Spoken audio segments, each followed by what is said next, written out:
तेनालीराम और सुनहरा फूल। तेनालीराम हर बार अपने दिमाग का इस्तेमाल करके कुछ ऐसा काम कर देते थे कि विजयनगर के महाराज कृष्णदेव दंग रह जाते थे।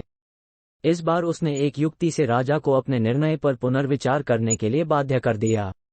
एक बार राजा कृष्णदेव किसी काम से कश्मीर गए। वहां उन्होंने एक सुनहरा फूल खिला हुआ देखा।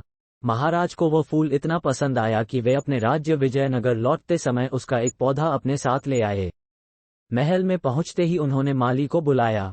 माली के आते ही महाराज ने उससे कहा, देखो, इस पौधे को अपने बगीचे में ऐसे स्थान पर लगा दो जिससे कि मैं इसे प्रतिदिन अपने कमरे से देख सकूं। इसमें सुनहरे रंग के फूल खिलेंगे जो मुझे बहुत पसंद है। इस पौधे की अच्छे से देखभाल करें। अगर इसे कुछ हुआ तो आपको उम्र कैद की सजा हो सकती है। माली ने सिर हिलाया और राजा से पौधा लेकर उसके कमरे से दिखाई देने वाली जगह पर लगा दिया। माली दिन रात उस फूल की देखभाल करता रहता था। जैसे जैसे दिन बीतते गए उसमें सुनहरे फूल खिलने लगे। प्रतिदिन राजा उठते ही सबसे पहले उसके दर्शन करता था और फिर दरबार में जाता था। यदि किसी दिन राजा को महल से बाहर जाना होता तो वह उस फूल को न देखकर दुखी होता। एक दिन सुबह जब राजा उस फूल को देखने के लिए अपनी खिड़की पर आया तो उसे वह फूल दिखाई ही नहीं दिया। फिर उसने माली को बुलाया। महाराज ने माली से पूछा, वो पौधा कहाँ है? मुझे उसके सुनहरे फूल क्यों नहीं दिख रहे हैं? जवाब में माली ने कहा, महाराज, उस पौधे को कल शाम मेरी बकरी ने खा लिया। ये सुनते ही राजा का गुस्सा 7वें आसमान पर पहुंच गया।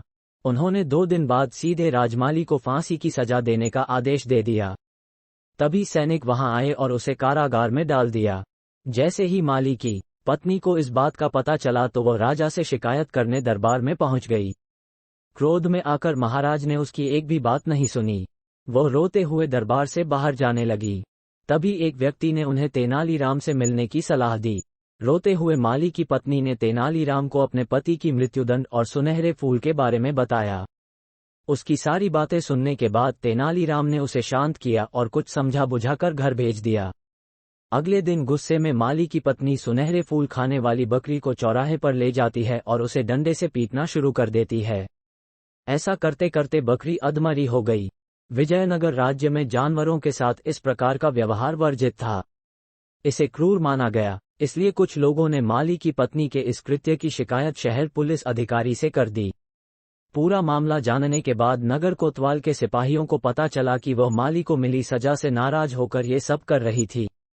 ये जानकर सिपाही मामला अदालत में ले गए।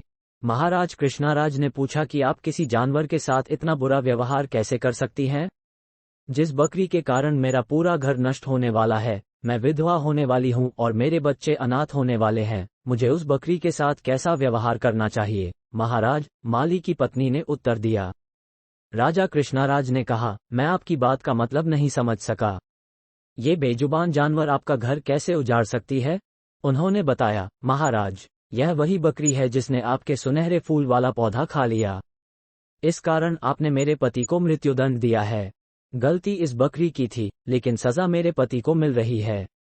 सजा तो असल में इस बकरी को मिलनी चाहिए, इसलिए मैं उसे डंडे से पीट रही थी। अब महाराज को समझ आ गया कि गलती माली की नहीं, बल्कि बकरी की थी। ये बात समझ में आते ही उसने माली की पत्नी से पूछा कि तुम्हारे अंदर इतनी बुद्धि कैसे आ गई कि तुम मेरी गलती को इस प्रकार समझा सकी? उसने कहा कि महाराज, मुझे रोने के अलावा कुछ भी नहीं सूझ रहा था। ये सब मुझे पंडित तेनालीराम जी ने समझाया है। एक बार फिर राजा कृष्णराय को तेनालीराम पर गर्व हुआ और उन्होंने तेनालीराम को दरबार में बुलाकर कहा कि तेनालीराम, तुमने एक बार फिर मुझे बड़ी गलती करने से रोक दिया। इतना कहते ही महाराज ने मृत्युदंड का निर्णय वापस लेते हुए माली को जेल से रिहा करने का आदेश दिया। साथ ही तेनालीराम को उसकी बुद्धिमत्ता के लिए 50,000 सोने के सिक्के उपहार में दिए गए। अतः इस कहानी से हमें ये शिक्षा मिलती है कि समय से पहले कभी हार न मानें।